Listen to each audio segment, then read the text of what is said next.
Okay, இப்போ அடுத்த நாம யோகம் சொல்லிடுங்க.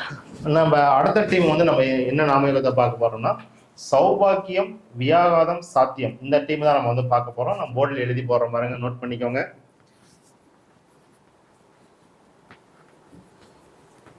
சௌபாக்கியம், வியாகாதம், சாத்தியம். பொதுவாக வருட பலன்களை வந்து ராசி வாரியா லக்ன வாரியா தான் எல்லாருமே வந்து சொல்லுவாங்க. முடிக்கும் போதே இது தோராயமான பலன்கள் அப்படின்னு முடிப்பாங்க. இடையில அல்லது எப்பயோ ஒரு வாட்டி சொல்லிடுவாங்க. முதல்ல அந்த தோராயமான பலன்களை வந்து நம்ம வந்து பார்த்து பார்த்து பார்த்து பழகியாச்சு. தோராயமான பலன்களை பார்த்து என்ன நடக்க போகுது அப்படின்னு புரியல எனக்கு. ஆனால் இப்போ நம்ம பார்த்துட்டு இருக்கிறது அப்படி கிடையாது. நட்சத்திரத்தின் அடிப்படையில், நீங்கள் பிறந்த திதியின் அடிப்படையில், நாம யோகத்தின் அடிப்படையில் இப்போ வந்து பார்த்துட்டு இருக்கோம். அடுத்து வந்து கரணத்தின் அடிப்படையில் நம்ம வந்து பார்க்க போகிறோம். இது உறுதியாக சொல்ற தோராயமான பலன்கள் வந்து கிடையாது. இது மிக சரியான 100% வந்து நடந்தே தீரும். அந்த மாதிரி பலன்களை தான் நம்ம வந்து பேசிட்டு இருக்கோம். ஓகேங்களா? இப்போ அடுத்தது வந்து சௌபாகியம், வியாகாதம், சாத்தி நாமயோகத்தை பற்றி தெரிஞ்சுக்கலாம். இந்த நாமயோகத்தில் பிறந்தவர்களுக்கு யோகி வந்து சுக்கிரன், அவயோகி வந்து குரு பகவான். இதுதான் அவங்களுடைய கர்மாவை தீர்மானிக்கக்கூடிய 2 கிரகங்கள். இதுல வந்து என்ன நடக்குது அப்படின்னு கேட்டீங்கன்னா 1/1/2026 இருந்து 1/1/2026 இருந்து 15/6/2026 வரை உங்களுடைய அவயோகி குரு பகவான்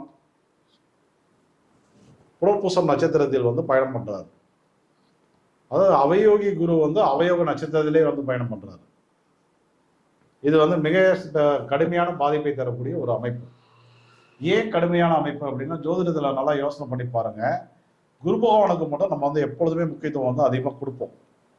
குரு பயிற்சி விழா, குரு இன்னைக்கு வந்து எங்க இருக்காரு, எந்த வீட்டுக்கு வந்துட்டாரு, அடுத்து வந்து என்ன சொல்லுவோம், நம்ம குரு பலம் வந்துருச்சா, ஏன்னா குரு வந்தாக்க எல்லா நிகழ்வுமே நல்லா நடக்கும் அப்படிங்கிறத நம்ம வந்து எடுத்துக்குவோம். நம்ம அவ்வளவு முக்கியமான குரு பகவான் இந்த சௌபாகியம், வியாகாதம், சாத்திய நாமயோகத்தில் பிறந்தவர்களுக்கு அவயோகமா வராரு. இதுல ஒரு வேடிக்கை என்னன்னா, அவயோக நட்சத்திரத்திலே வந்து பயணம் பண்ணிட்டு இருக்காரு. இது இன்னில தான், போன வருடம் செப்டம்பர்ல இருந்தே அங்கதான் இருக்கிறாரு. போன வருஷம் செப்டம்பர்ல இருந்தே எடுத்து பாருங்க. மேக்சிமம் 100 பேர் வந்து சௌபாகிய, வியாகாத, சாத்தியத்துல பிறந்திருக்கீங்க அப்படின்னா 80 பேர் வந்து பண கஷ்டத்தை தான் வந்து அனுபவிச்சிருந்துருப்பீங்க. இந்த பலன்கள் மீண்டும் வந்து தொடருது. நமக்கு 15/6/2026 வரை தொடருது. சரியா? ஓகே, அவன் இதை அழிச்சிடலாம். ஓகே, அழிச்சிட்டு ஒரு ஜாதக கட்டம் போட்டுக்கலாம். இந்த குருவை வச்சு நம்ம என்ன தெரிஞ்சுக்கணும் அப்படின்னா, சௌபாகிய, வியாகாத, சாத்தியம் மட்டும் கிடையாது. ஆக்சுவலா வந்து 12 ராசி 12 லக்னத்துக்குமே நம்ம வந்து பார்த்துக்கிறது புத்திசாலித்தனம். ஏன்னா எல்லாருக்குமே காமான ஒரு கிரகம் வந்து, பலமான ஒரு கிரகம் வந்து, முக்கியமான ஒரு கிரகம் வந்து குரு பகவான் தான்.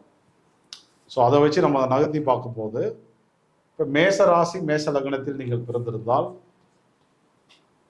உங்களுக்கு என்ன நடக்குதுன்னா, வாகனங்கள் வழியில் அதிக விரயங்கள் வந்து காத்துட்டு இருக்கு. 2 வீலராக இருந்தாலும் சரி, 4 வீலராக இருந்தாலும் சரி, வாங்கும்போது, விற்பனை பண்ணும்போது, சர்வீஸ் பண்ணும்போது ரொம்ப கவனமாக இருந்துக்கோங்க. அதன் வழியில் நிறைய இழப்புகள் வந்து காத்துட்டு இருக்கு. வளவலன்னு பேச வேணாம். நச்சுன்னு ஒரு பலன் அல்லது 2 பலன் சொல்றேன், அதை கட்டியாக வந்து பிடிச்சிக்கோங்க. அடுத்தது வந்து நீங்க வந்து ரிஷப ராசி ரிஷப லக்னத்தில் பிறந்திருந்தால் உங்களுக்கு வந்து மிகப்பெரிய இழப்புகள் வந்து ஏற்படுகிறது. திடீர் இழப்புகள். திடீர்னு வந்து ஏதோ ஒரு விஷயத்த வந்து தொலைக்கிறது, தங்கத்தை தொலைச்சிருது, பணத்தை வந்து தொலைச்சிருது, திருடு போகிறது, அந்த மாதிரி நிகழ்வுகள் வந்து காட்டுது.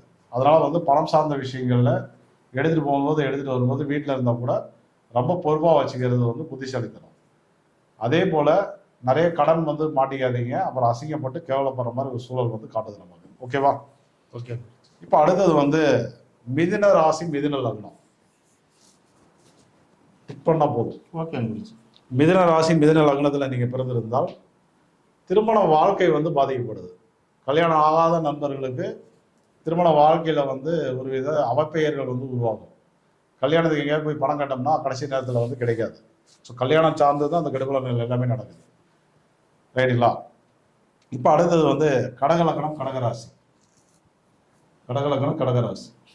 அதில் நீங்க வந்து பிறந்திருந்தீங்க அப்படின்னா பெரும் கடனாளியாக வரக்கூடிய வாய்ப்புகளும், நோய் நொடிகளுக்காக அதிகமாக செலவு பண்ணக்கூடிய ஒரு சூழலும் வந்து உருவாகுது.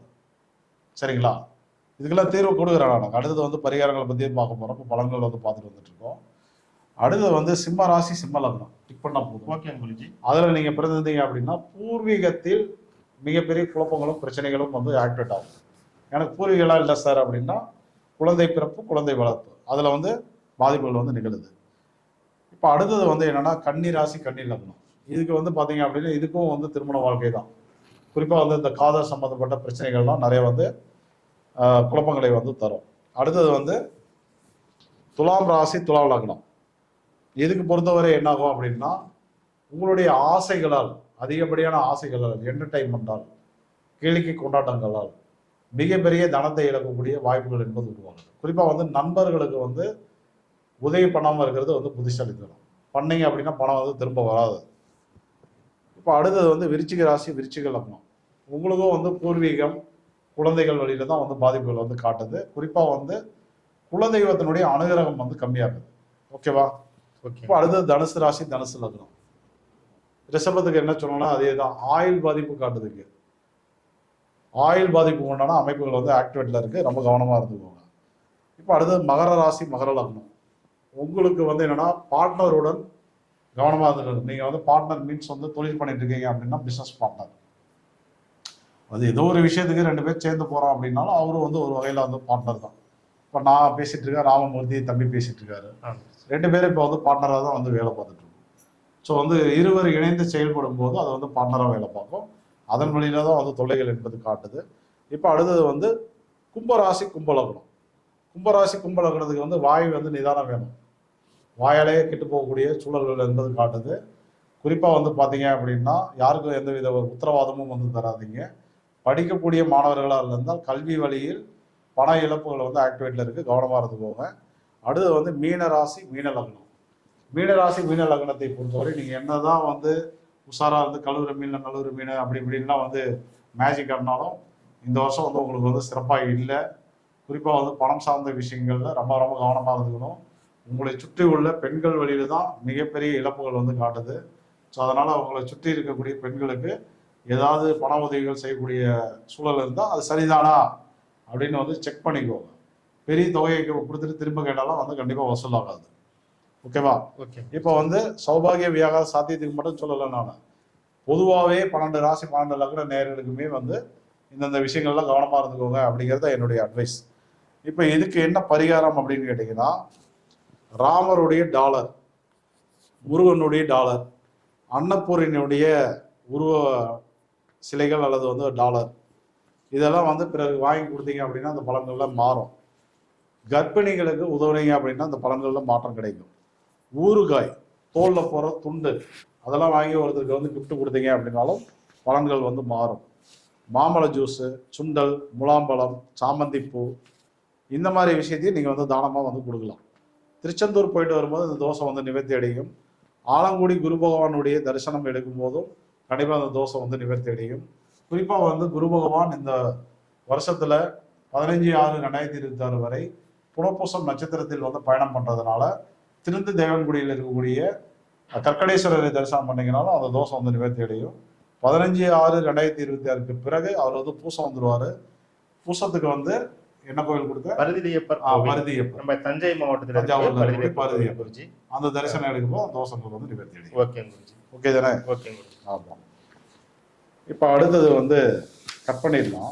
ஓகே குருஜி.